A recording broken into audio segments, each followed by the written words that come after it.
আসলে বাংলাদেশ শিল্পী সমিতির নির্বাচন এটা একটা উৎসবমুখর আনন্দমূলক বিনোদন মেলা। এখানে আমরা যারা ভোট দিতে এসেছি, আমরা যারা ভোটার এবং যারা ক্যান্ডিডেট, আমরা সকলেই সহকর্মী। আমরা একসঙ্গে কাজ করি। দুই পক্ষ দুইটা প্যানেল নির্বাচন করতে হয়, এটা হলো নির্বাচনী সিস্টেম। সেই সিস্টেম অনুযায়ী কাকে ভোট দেব কাকে দেব না সেটা একটু মুশকিল হয়ে দাঁড়ায়।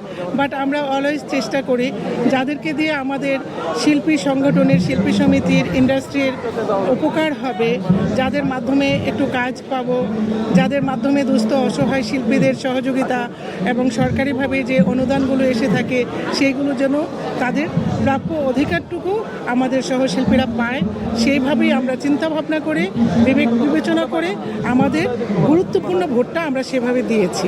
তবে নাম মেনশন করব না।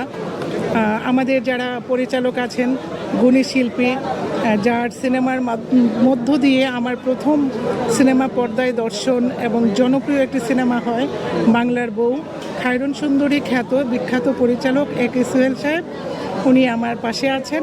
আমি ওনার মুখ থেকে কিছু কথা শুনতে চাই, দেন আমি বলবো।